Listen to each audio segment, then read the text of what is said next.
안녕하세요. 한재훈입니다. 한국전통서당문화진흥회에서 진행하는 언어 강의 자장제 19, 14장부터 진행하도록 하겠습니다. 자유할 상은 치호에이 진이라 이랬습니다. 자유가 말하기를 상은 이제 사람이 죽어서 지내는 상이죠. 상례. 이 상례는 이 상은 뭐 이제 관, 혼, 상, 제 이런 것 중에 이제 하나 이렇게도 뭐 생각하고 그럴 수 있는데 이 상례가 그러니까 관례와 혼례는 이것은 이제 성인식이고 이것은 남자와 여자가 만나서 이제 가정을 꾸려서 시작하는 이제 새로운 단계의 삶이고 이 제사는 돌아가신 분에게 이제 지내는 의식이고 그렇잖아요. 그러니까 이것은 살아있는 이것은 죽음에 대한 거라면 이 상은 살아 계시다가 살아 계셨다가 방금 돌아가신 분에 대한 의식이에요. 그러니까 생과 사가 이렇게 동시에 대상이 되는 의식이 상이다. 이렇게 생각하시면 되겠고 이제 그런 점에서 옛날 사람에게는 저 상례라고 하는 것이 대단히 특별한 의미를 갖는 이제 그런 예식으로 동양에서는 이해되었습니다. 그리고 여기에는 이제 돌아가신 분은 돌아가셔서 뭐 어떨지 우리가 산 사람이 가늠할 수 없지만 살아있는 나하고 조금 전까지 같이 살았던 뭐 부모님이든 뭐 조부모든 뭐 친척이든 뭐 친구든 스승이든 누구든 나하고 함께 삶을 공유했던 어떤 분이 어느 순간 갑자기 세상에 존재하지 않게 됨으로 인해서 살아있는 내가 받는 그 충격, 그 슬픔 이것이 어마어마한 이제 그 정도로 닥쳐옵니다. 그래서 심한 경우에는 내가 살고 싶지 않다는 생각까지 하게 만들어요. 심하면. 이제 그런 정도로 살아있는 사람들한테는 엄청난 충격으로 다가오는 사건이 저 죽음이거든요. 그러면 이 죽음을 어떻게 대처를 해야 될 것이냐. 그래서 살아있는 사람들이 어떻게 그 충격으로부터 그 슬픔으로부터 헤어나올 것이고 돌아가신 분한테는 그 상황에서조차도 내가 어떻게 도리를 다해야 될 것이냐 하는 문제예요. 즉 나도 추스려야 되고 슬픔에 처한 나 자신도 그 슬픔으로부터 자연스럽게 무리가 가지 않는 선에서 그 슬픔으로부터 헤어나와야 되는 그 방법도 찾아야 되고 또 한편으로는 돌아가신 그분 나하고 대단히 긴밀한 어떤 관계를 맺었던 그분에 대해서 나는 어떻게 도리를 다할 것이냐 하는 그 두 가지 문제가 다 같이 공존해 있는 것이 상이에요. 그래서 이제 상이라고 하는 게 다른 어떤 것보다도 복잡하고 그 의식 자체가 기간도 길고 막 그렇습니다. 자, 그런데 이제 여기서 자유가 말하는 것은 뭐냐? 그러면 이제 당시의 세태, 자유가 살았던 그리고 그 자유의 스승인 공자가 살았던 그 춘추 시대 말기, 춘추 말기 시대에 이 상과 관련해서 그 당시 사람들에게 나타났던 그 현상이 뭐였냐? 그러면 이 상례를 어떻게 대했냐? 그러면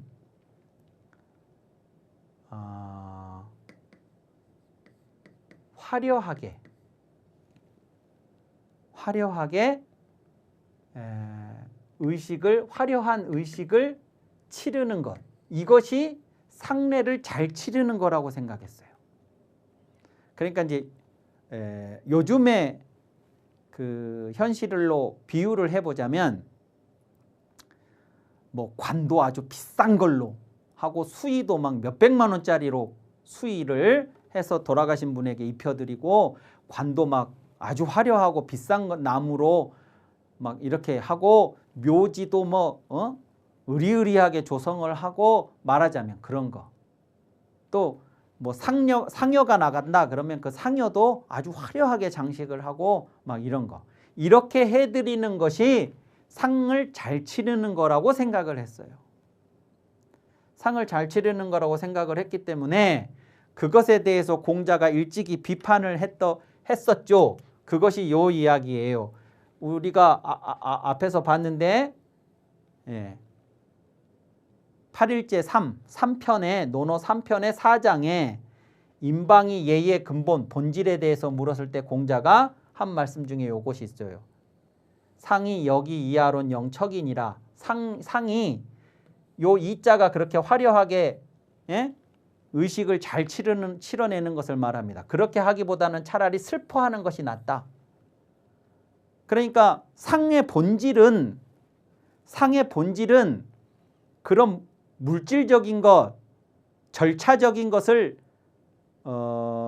화려하고 매끄럽게 진행을 하는 그런 것이 아니고 돌아가신 분에 대한 살아있는 자들의 슬픔이 상례의 본질이라는 거예요. 그러니까 내 슬픔을 어느 수준에서 얼마만큼 어떻게 표현할 것이냐 하는 거. 그 슬픔을 다하는 거. 그것이 본질이라는 겁니다. 그 본질이 없는 형식은 의미가 없다는 거. 그 얘기를 이제 하셨거든요. 그러니까 이렇게 하기보다는 차라리 이렇게 하는 편이 낫다라는 말은 이렇게 형식적인 것도 중요하기는 하지만 요것만이 다라는 생각을 하면 안 된다. 차라리 이 둘 중에 하나를 선택하라 그러면 이것보다는 차라리 이것이 본질이다. 이렇게 얘기를 하신 거예요. 그렇다고 해서 이 말이 이것은 필요 없고 요것만 있으면 돼. 그 얘기는 아니에요. 이쪽으로 너무 균형추가 기울어져 있기 때문에 그것을 그리고 상례라고 사람들이 생각했기 때문에 그것보다는 차라리 이게 슬플 척자입니다. 슬픔, 이것이 본질이다는 얘기를 하고 싶었던 거예요. 이제 그런 가르침을 받았던 자유도 뭐라고 했냐면 상은 치호애이이니라 슬픔을 극진히 할 뿐 슬픔에 대해서 요게 이제 할 수 있는 것을 다 하는 걸 말하는 겁니다.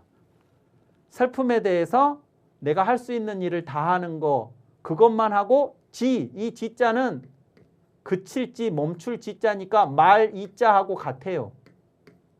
말이을 이자 다음에 말 이자가 나오면 뭐뭐일 뿐 그것만 하고 많은 거 그것만 하고 그치는 거 요거면 된다 이런 말인 거죠. 그러니까 요 얘기도 문제의식은 뭐냐 그러면 형식에 너무 치우쳐져 있는 세태에 대한 비판으로서 슬픔만 다하면 되는 것이다. 슬픔을 다하면 되는 거고 나머지는 필요 없다.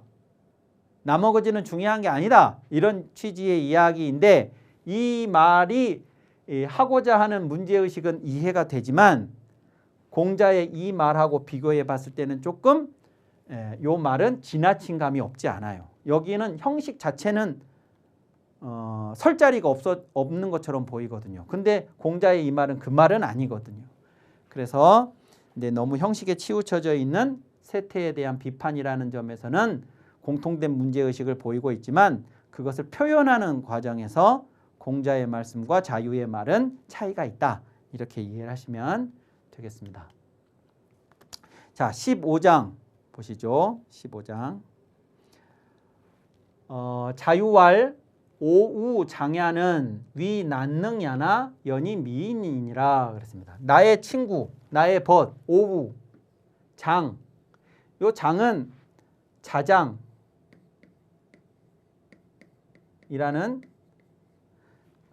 사람인데 그러니까 공자 제자가 자로, 자공, 뭐 자연, 또 자하, 저기 나오는 자유, 이런 분들이 다 이렇게 자자를 앞에다 쓰잖아요. 요것은 성인, 관례를 치른 성인 남성들이 관례를 하고 자를 받게 될 때 성인 남자에 대한 아름다운 호칭으로서 이렇게 써주는 겁니다. 그러니까 이 글자에는 의미가 없어요.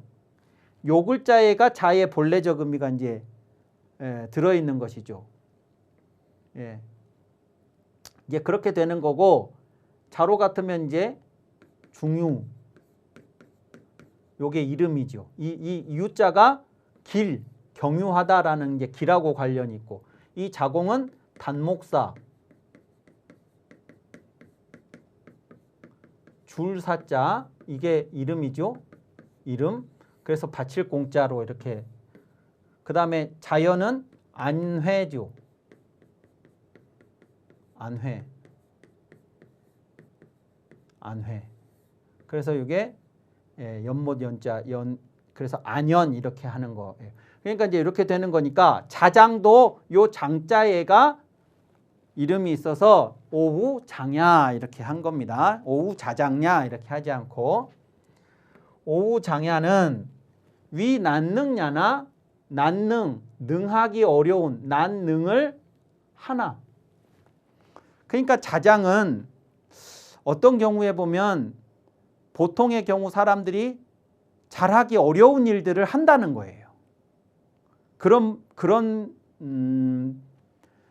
장점이 있어요. 그렇지만 미인이니라, 인하지는 못하다 이렇게 얘기를 했습니다. 그러니까 자장이 앞에서 어떻게 나왔냐 그러면 자공이 공자에게 저 자장하고 자하하고 자장하고 자하하고 그럴 적에 이 자장의 이름이 사고 자하의 이름이 상입니다. 그런데 이 둘이 어떠냐고, 요 이제 자공은 초기 제자고 자장과 자하는 후기 제자니까 한참 후배들입니다. 이 후배들을 선생님 공자에게 얘들 어떠냐고 이제 자공이 질문을 한 적이 있었죠. 그때 공자가 뭐라고 했냐면 사야는 과하고 상야는 불급이라 이렇게 얘기를 했어요. 자장은 과하고 자하는 불급하다. 그래서 이 사람은 지나치고 이 사람은 모자라다고 하니까, 못 미친다고 하니까 어떤 기준선이 있다 그러면, 기준선이 있으면 자장은 여기를 넘어가요. 자하는 여기에 못 미치고, 이제 이렇다고 하니까 그러면 자공이 되물었죠. 그러면 자장이 나은 거냐고, 얘가 나은 거냐고 물으니까 공자가 그때 한 그 유명한 말이 과유불급, 지나친 것은 모자란 것과 같다. 그러니까 여기에 와야 되는데 말하자면 이것이 골프에서 홀이면 자장은 이제 퍼팅을 했는데 여기를 지나가서 여기에 가 있는 거예요, 공이. 자하는 공이 여기에 있는 거고.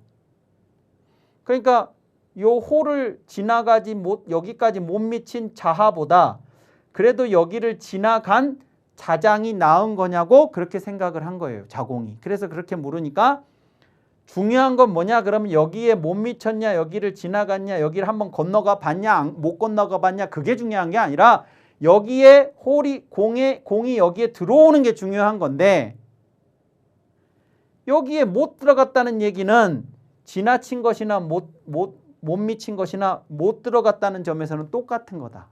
이것이 과유불급이라고 그랬었죠.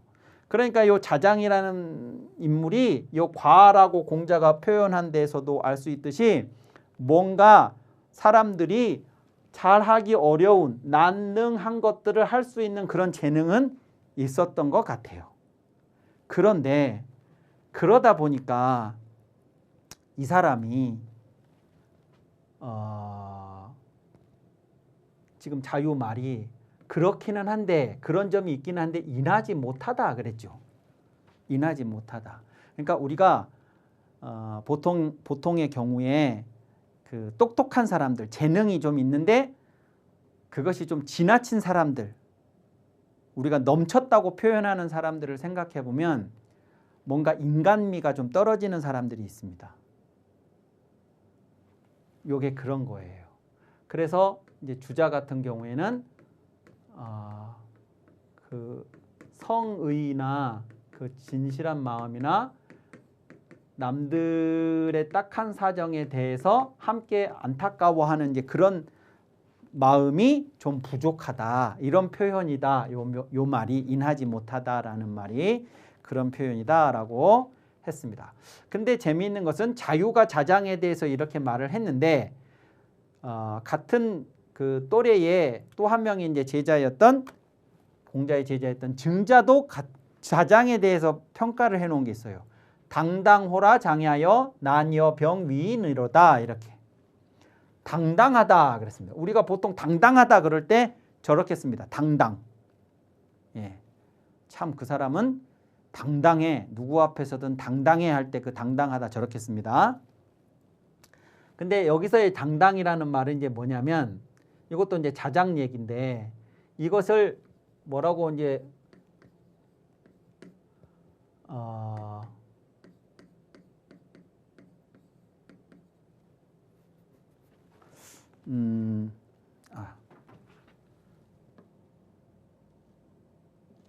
뭐라고 하냐면 이것을 무외 자고,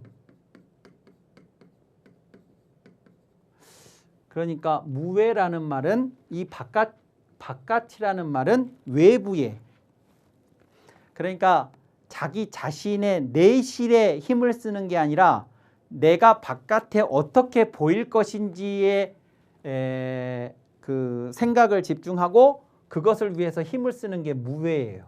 무외. 그러니까 남들한테 어떻게 보일지 그 모습에 힘을 쓴다. 이것이 무외고, 자고라는 말은 자기가 자기 자신을 높게 생각을 하는 겁니다. 그러니까 자기 자신을 아주 잘났다고 생각을 하는 거죠. 자기 자신이 대단히 수준이 높다고 스스로 생각을 하는 것이 자고예요. 이 당당이라는 표현이 그런 거라고 설명을 합니다. 그러니까 정말로 당당하다 그 말이 아니고 바깥의 시선, 사람들이 나를 어떻게 볼 것인가에 대해 그 외부의 시선에 신경을 쓰면서 자기 자신을 높다고 평가를 하기 때문에 얼핏 보면 당당해 보이겠죠. 장야, 당당하다 장야여. 그래놓고 뭐라고 했냐면 난여 더불어 병위인 함께 인을 하기는 어렵다. 더불어서 함께 나란히 인을 하기는 어렵다 이랬어요. 이 말을 증자가 했는데 이 증자가 앞에서 뭐라고 했냐면 이우보인이라는 말을 했거든요. 이우보인. 벗으로 나의 인을 돕는다. 그러니까 이제 벗이라는 것은 서로가 서로에게 자신이 더 인해질 수 있도록 도움을 받는 그런 관계가 벗이에요. 요 병, 더불어 함께라고 하는 게 요거를 말하는 거죠. 근데 더불어 함께 인을 하기가 어렵다라는 거예요. 친구로서. 그 얘기는 무슨 얘기냐? 그러면 자장이 무외자고하기 때문에 남으로부터, 다른 친구로부터, 다른 사람으로부터 자신의 보완해야 할 부분을 지적받고 싶어 하지도 않고,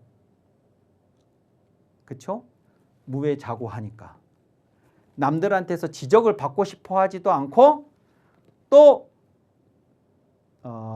남에게 내가 그 사람이 더 인하게 되도록 남에게 내가 그런 조언을 하고 싶지도 않고, 그냥 나만 잘났다 하는 이제 그런 모습으로 그렇게 이제 처신을 했었다는 것을 알 수가 있는 것이죠. 그래서 앞에서 자유의 이야기와 여기 증자의 이야기가 둘 다 자장에 관한 이야기를 하고 있는데, 이 자장에 관한 이야기가 전부 다 이제 저런 무의 자고라든가 아까 성의 측달하는 마음이 좀 부족하다든가 이런 것들이 다 같은 이야기다, 이렇게 보시면 되겠습니다.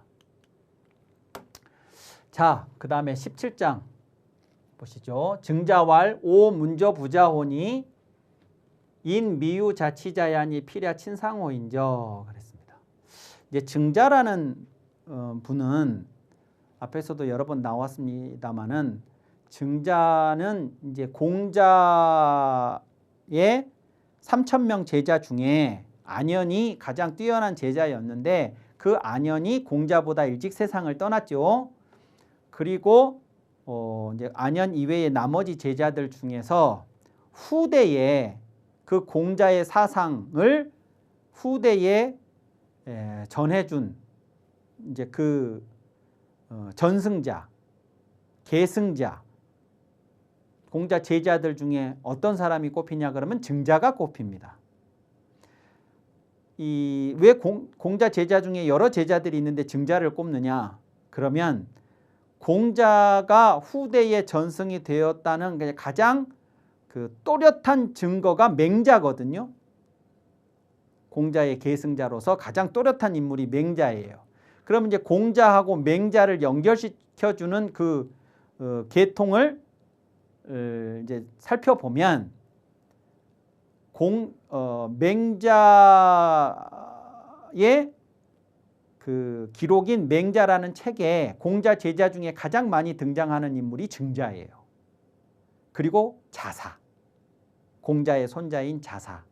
그래서 보통 공자, 증자, 자사, 맹자 이렇게 연결이 된다고 그렇게 봅니다. 그래서 공자하고 맹자를 딱 센터로 세우고, 이걸 두 개를 이제 기둥으로 세워놓고 이 둘을 연결시키는 데에 공자 제자 중에는 증자, 그리고 이제 자사가, 공자의 손자 자사가 들어갑니다. 그리고 공자의 논어, 맹자의 맹자, 그리고 증자는 대학, 자사는 중용, 이렇게 해서 이제 사서의 체제로 이렇게 보기도 하고 그렇죠. 이제 그런 거 말고 또 하나 증자는 이제 효자로서도 아주 대단히 많이 언급이 되는 제자입니다. 그래서 이제 효경이라는 책도 공자와 증자의 문답으로 이루어져 있습니다. 효경이라는 책도. 그래서 이제 증자는 뭐 여러 측면에서 이제 중요한데, 이 증자가 뭐라고 하냐면 오 문저 부자오니, 내가 부자께, 문지어 부자 이런 형태죠. 내가 부자께 그것에 대해서 들었다. 그것이 뭐냐면 요 얘기예요. 내가 부자께 들으니, 선생님 공자지요. 인미유 자치자, 사람이 자치 스스로 다 하는 일이 미유 없지만 그랬어요. 사람이 스스로 다 하는 것이 미유 없지만, 자치자가 미유 없지만 이렇게 되죠. 자치자 그러면 스스로 다 한다 그럴 때 스스로 뭘 다 하냐 그랬을 때 이제 보통 자신의 진정을 다 하는 경우가 흔치 않는다. 그러니까 내가 진정을 다 한다가 이제 100이다 그러면 100을 다 하기가 쉽지 않은 거죠. 그렇기는 한데 반드시 해야 된다. 반드시 이 일만큼은 내가 하는 정말 진정을 다해서 해야 된다라고 하는 게 뭐냐 그러면 필야, 그것은 반드시 친상, 부모의 상일 것이다. 부모의 상만큼은 그래야 한다고 하셨다. 여기서도 상 나왔잖아요. 상. 아까도 말씀드렸듯이 상은 생에서 사 요겁니다. 제사는 매년 지내요. 그런데 상례는 딱 한 번이에요. 부모님이 내가 돌아가셨을 때 상례를 잘 못 치렀다고 나중에 다시 살아오셔서 다시 또 한 번 돌아가시고 이런 일은 없어요. 그러니까 이때 한번 잘못하면 평생을 후회를 한다는 이야기들이 이제 곳곳에 나오는 이유입니다. 그렇기 때문에 딱 한 번인 그 상례, 또 살아 계시다가 얼마 전까지 나와 함께 눈을 맞추고 말을 하고 마음을 나누었던 그 부모님이 돌아가셨을 때 그 순간에 나는 나의 진정을 다해서 내가 할 수 있는 모든 것을 다해서 상을 치러야 된다라고 하셨다. 이렇게 증자가 얘기를 함으로써 상례의 중요성을 강조하고 있는 장면입니다. 자, 이번 강의 여기까지 하고 다음 시간에 이어서 하도록 하겠습니다. 감사합니다.